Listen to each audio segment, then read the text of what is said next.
Assalamualaikum, kembali lagi di channel saya Inovadini. Jadi di video kali ini saya mau menceritakan pengalaman yang tentunya aku alami sendiri ya. Nah, jadi pada eh, 11-an Maret gitu aku kayak keluar bercak lah ya, mungkin selama 3 hari. Kemudian aku suci lagi karena nggak ada.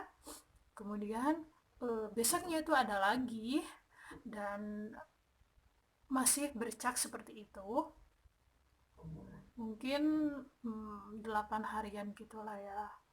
Nah, tapi aku tuh kan jadi bingung juga, ini tuh bercak dan kayak gini terus gitu lama. Soalnya selama aku dari dulu pertama head sampai sekarang tuh headku tuh lancar terus gitu, nggak pernah ada bercak selama itu. Tapi aku penasaran, aku pengen tes pack. Akhirnya aku tes pack, dan ternyata awalnya aku tuh nggak mau tes pack karena posisinya AA tuh nggak ada di rumah gitu ya, suamiku tuh nggak ada di rumah. Tapi aku, ya udahlah, tes pack dulu, ya udah, tes pack dulu, tes pack dulu. Dan ternyata hasilnya tuh, tes packnya itu tuh ada 2 garis tapi yang satunya tuh masih samar. Terus aku batin, kok aku kayak gini gitu ya, kok ini tuh tandanya apa gitu. Terus aku bingung apakah aku harus kasih tahu suamiku atau enggak gitu ya. Tapi aku masih penasaran, aku ini tuh tandanya tuh apa gitu. Dan aku kalau ini hamil tapi garisnya nggak pekat, terus aku tuh harus sholat apa enggak gitu ya, itu yang terpenting kan. Akhirnya nunggu suami pulang dari Palembang, mungkin itu sekitar 8 harian gitu lah ya. Akhirnya kita pergi ke dokter kandungan untuk memastikan si bercak ini tuh apa. Dan ketika aku tes pack, aku udah dapat 2 garis merah walaupun yang satunya masih samar. Nah, ketika sampai di dokter, uh, langsung di USG ya, sebelum kita ngobrol. Akhirnya di USG, ternyata pada USG tersebut masih nggak terlihat lah kecil gitu, jadi itu masih 50-50 antara hamil atau enggak gitu. Nah, udah dari USG kita duduk, kita ngobrol, terus aku ceritain lah ya kenapa aku gini-gini. Terus aku ceritain yang aku tuh kayak bercak gitu, tapi bercaknya tuh lama gitu. Terus aku bingung apakah harus sholat atau enggak gitu ya. Nah, dokter jadi bilang kayak, ini kan belum tentu ya hamil atau enggak.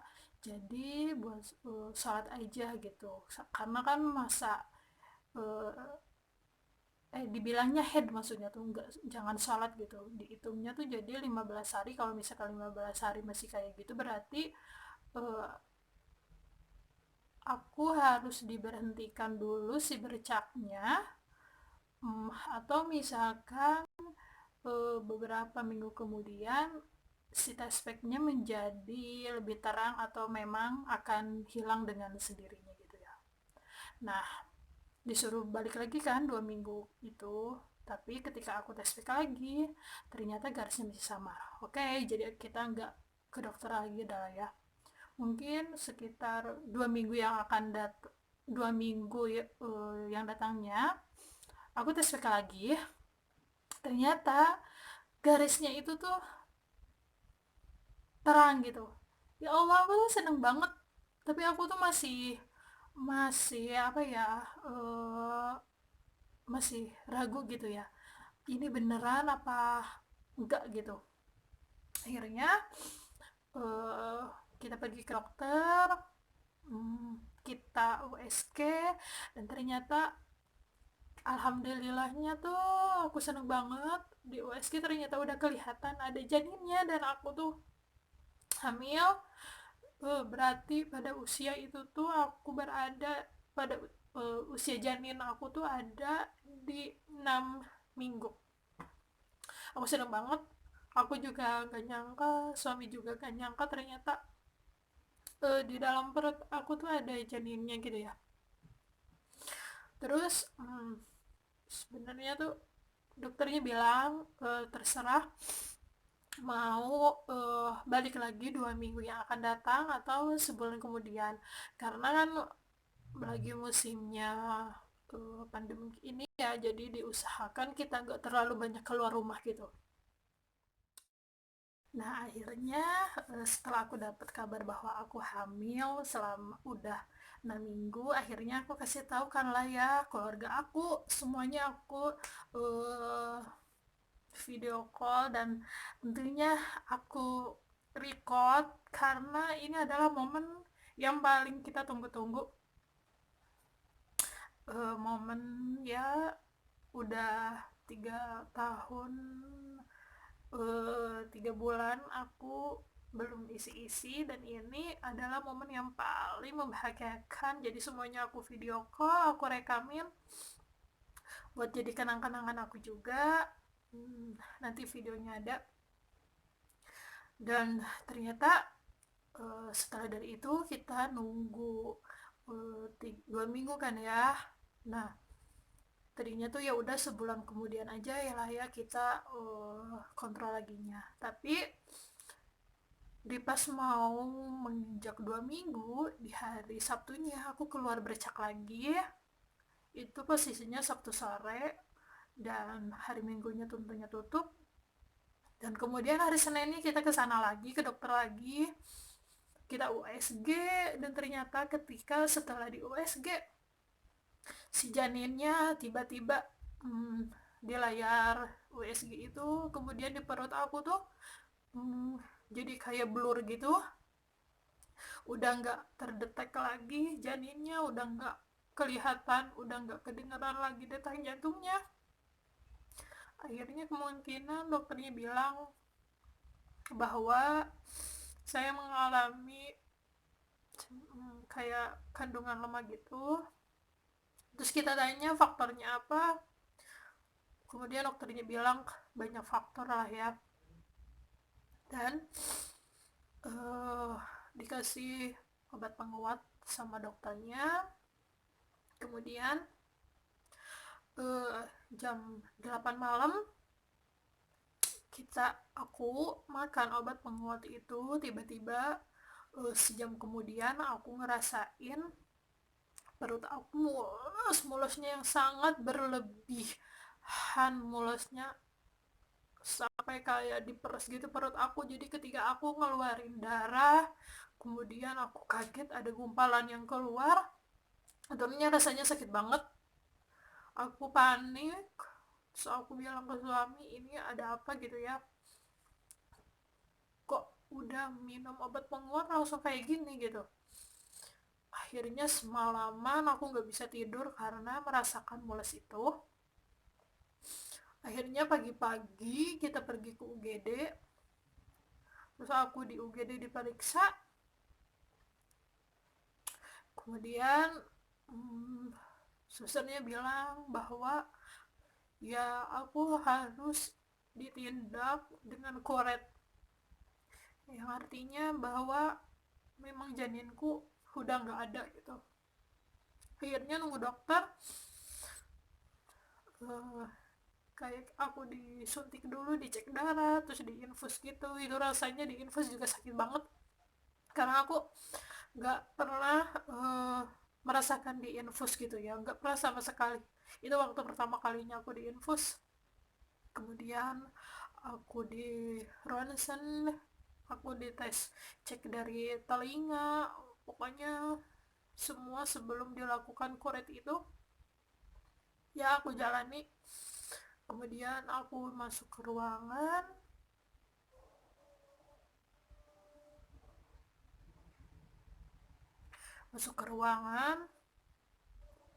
dan itu pokoknya ruangan ya kayak ruangan biasa aja, cuman udah ada kayak alat-alat gitu. Dan aku harus puasa, dari aku datang tuh pagi-pagi, terus aku harus puasa, jadi aku nggak boleh makan dan minum gitu kalau mau dikuret itu. Akhirnya lama banget kan nunggu dokternya belum datang. Akhirnya jam 5 datang, kayak ada perawat gitu, dipasang jadi kayak sisi kanan dan kiri itu buat pijakan kaki yang mau lahiran itu kayak gimana gitu loh. kaki aku udah dinaikin ke atas. Terus suster bilang, uh, ini aku mau masukin obat obat bius, kalau misalkan ngantuk tidur aja ya, dia bilangnya gitu. Akhirnya gak sadar tiba-tiba aku tidur jam 5 sore itu, bangun-bangun udah setengah 8, alat-alat udah nggak ada, orang-orang udah nggak ada, jadi bener-bener nggak kerasa sama sekali sih sebenarnya pas koretnya itu.